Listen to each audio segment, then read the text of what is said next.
labor relations video.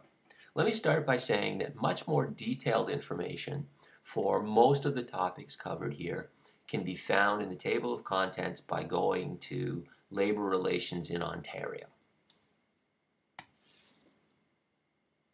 These definitions should be known by most people working in most places, and probably based on the fact that we still have a lot of unions in Canada, most members of society really should know what these terms mean. First is a labor union. A labor union is simply the grouping together of workers at a company to look out for their shared interest.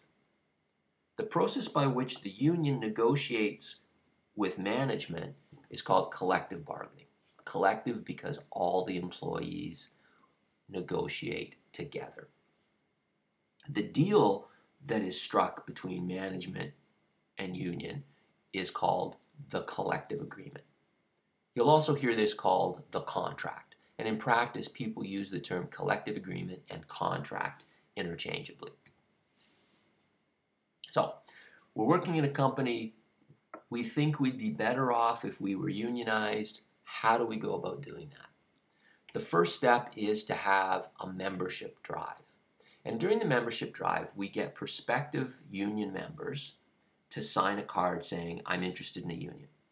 Signing that card does not commit you to voting yes if we get down to the third step where we have a certification vote. All it says is, I'd really like to hear what the union has to say about representing me.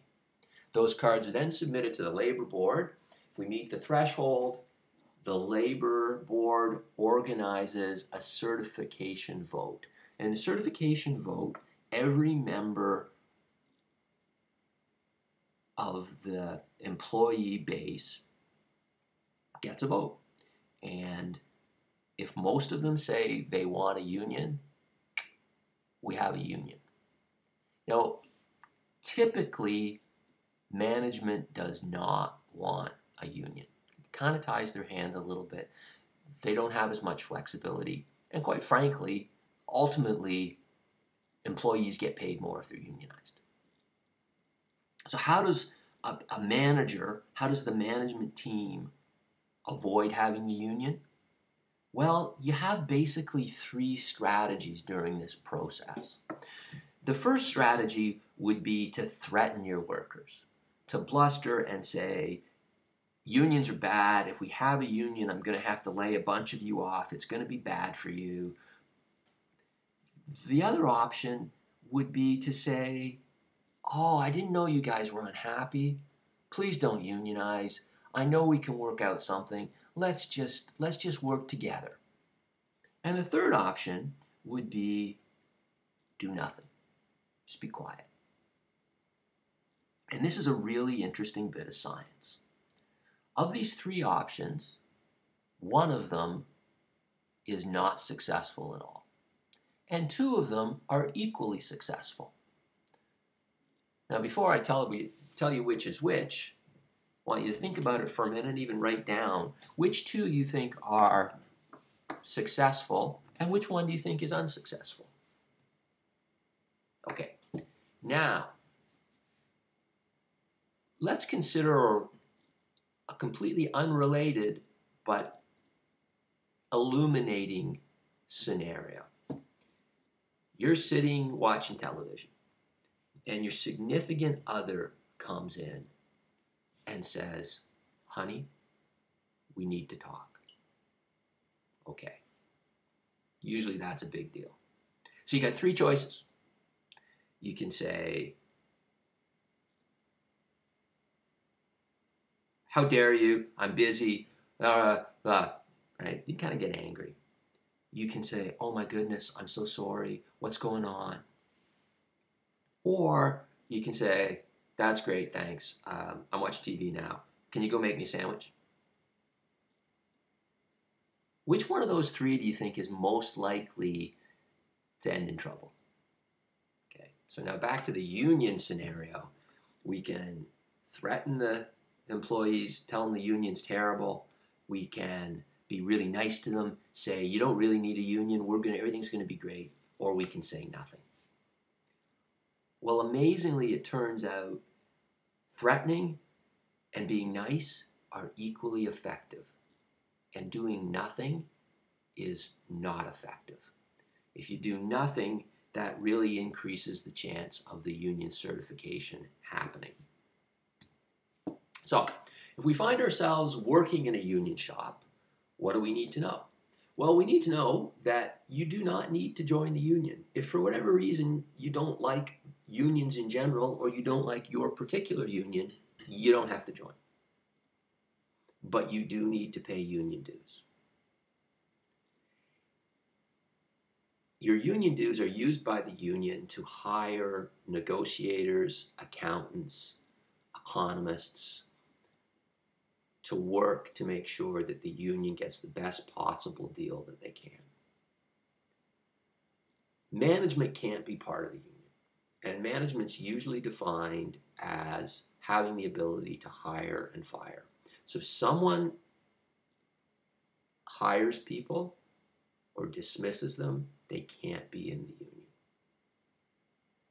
And basically everything you do as an employee who's part of the union will be governed by the contract or the collective agreement. What you get paid, when you're worked, how you're scheduled, all defined by the union. Well, unions often make it to the news when there are strikes and lockouts. So there's three basic types that we should talk about: legal strike, legal lockout, and a wildcat strike. Okay, so first of all, legal strike. A legal strike occurs after the contract has expired.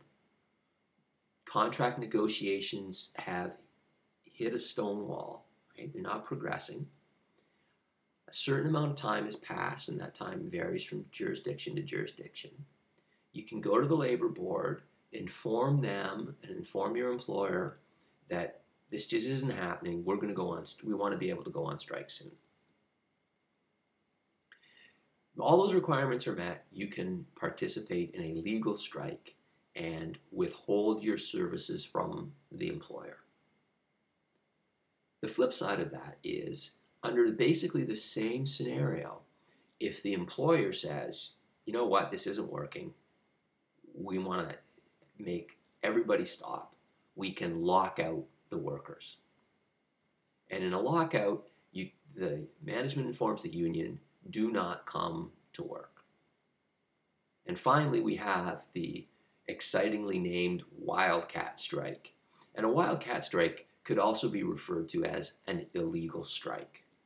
An illegal strike happens if the union employees don't go to work and they haven't met all the requirements of the legal strike.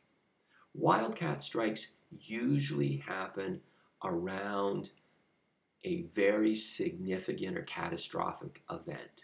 They're often related to safety. Imagine you work in a steel plant and accidents are on the rise, or a new piece of equipment's been installed that's very dangerous, and someone gets hurt or killed. This is the sort of scenario where employees are likely to say, I don't care that we have a contract, I don't care that it's illegal, it's dangerous, we're not going into work until it gets fixed. If you manage in a union shop, what are my tips to you? Well, first of all, know the agreement. The collective agreement or the contract, they're the terms by which you need to deal with your workforce. I also suggest that you want to engage the union as much as possible. It's easy to get into an us and them mentality, but at the end of the day, the company's only going to be as successful as the workers, and the workers are only going to be as successful as the company. So the more you can engage with the union to make sure that nothing comes as a surprise to them, the better. And finally, there's an old adage, you get the kind of union you deserve. If you treat the union and your employees with respect and consideration, you're much more likely to get respect and consideration back. Thanks. Bye.